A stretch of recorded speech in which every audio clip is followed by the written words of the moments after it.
नमस्कार, मैं Jyoti Buda Mahatma Gandhi English medium school Bikaner की अध्यापिका हूँ। प्यारे बच्चों, सदा प्रसन्नचित्त रहो। बच्चों, मैं आज की कक्षा में महापुरुषों के जीवन से हम कैसे आदर्शों को अपना सकते हैं, इस पर चर्चा करूँगी। बच्चों, हमारे जीवन में जो सबसे ज़्यादा महत्वपूर्ण स्थान रखने वाले जो महापुरुष होते हैं वो हमारे दादा दादी, नाना नानी, मम्मी पापा होते हैं, जिनको हम बहुत करीब से देखते हैं। उनके जीवन को देख करके, उनके आदर्शों को अपना करके हम अपना जीवन सफल बना सकते हैं। बच्चों, ये वो लोग होते हैं जो हमें कह कर के कुछ भी नहीं समझाते, वो हमें करके दिखाते हैं। उनके जीवन को देख करके हम बहुत कुछ सीख सकते हैं। बच्चों, मेरे जीवन में भी मेरे महापुरुष, मेरे माता पिता है। एक तो वो माता पिता जिन्होंने मुझे जन्म दिया, और एक वो माता पिता जिन्होंने शादी के बाद मेरा पालन किया, वो मेरे पालनहार माता पिता। तो जन्मदाता माता पिता और पालनहार माता पिता से मैंने बहुत कुछ सीखा है।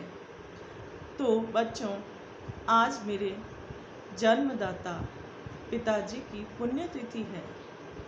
आज के दिन वो भगवान में लीन हो गए।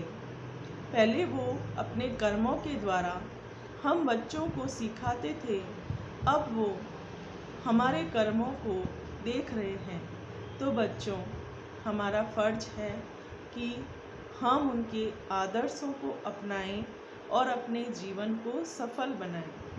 तो बच्चों, आज मैं अपने पूज्य पिताजी के द्वारा लिखी हुई एक छोटी सी कविता आपके साथ शेयर करना चाहती हूँ, और वह कविता मुझे ही नहीं बल्कि आपके जीवन में भी बहुत काम आने वाली है। इसको ध्यान से सुनिएगा। तो बच्चों, पहले तो मैं इस कविता की जो पृष्ठभूमि है वो मैं आपको बताती हूँ कि अभी बच्चों मई का महीना चल रहा है। 1 मई को मजदूर दिवस था, और 27 मई को जो हमारे भारत के प्रथम प्रधानमंत्री हुए थे पंडित जवाहरलाल नेहरू जी, उनकी पुण्यतिथि है।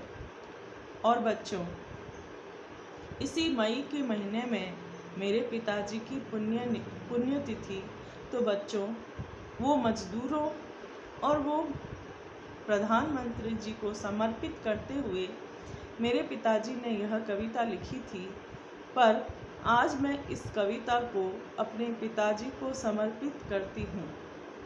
तो बच्चों, उनका लिखने का उद्देश्य यह था कि जब पंडित जवाहरलाल जी नेहरू का देहांत हुआ था, तो आपको पता है सारे नगरवासी, सारे देश के लोग, सारे बच्चे उनसे बहुत प्यार करते थे, इसलिए उनको चाचा नेहरू कहते थे।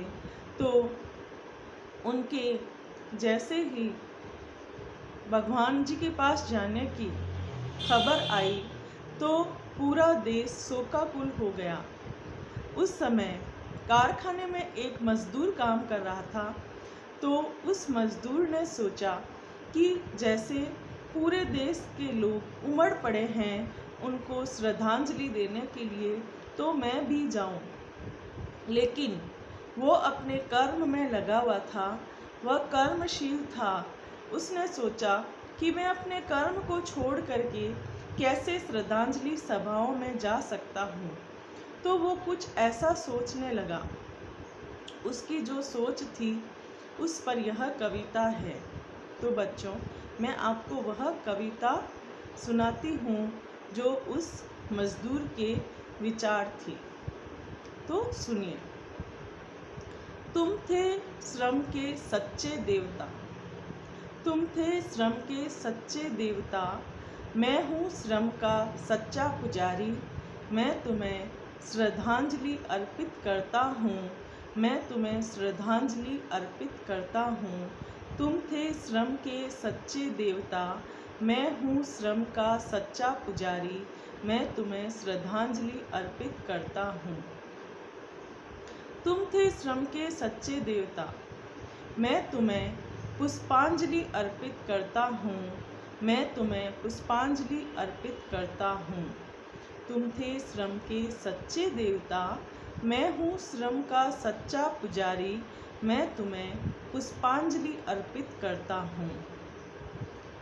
तुम थे श्रम के सच्चे देवता, मैं तुम्हें प्रेमांजलि अर्पित करता हूँ, मैं तुम्हें प्रेमांजलि अर्पित करता हूँ। तुम थे श्रम के सच्चे देवता, मैं हूँ श्रम का सच्चा पुजारी, मैं तुम्हें प्रेमांजलि अर्पित करता हूँ।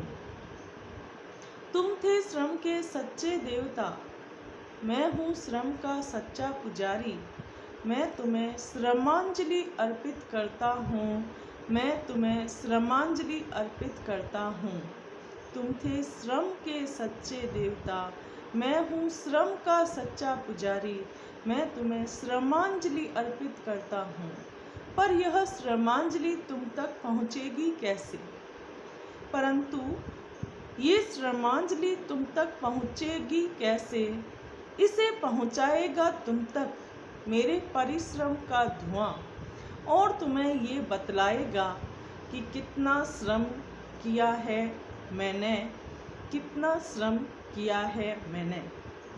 तो मैं भी अपने पिताजी को यह कविता समर्पित करती हूँ, और हम सब बच्चे अपने परिश्रमों के द्वारा उनके आदर्शों को अपनाएंगे और यह बतलाएंगे कि कितना श्रम किया है हमने।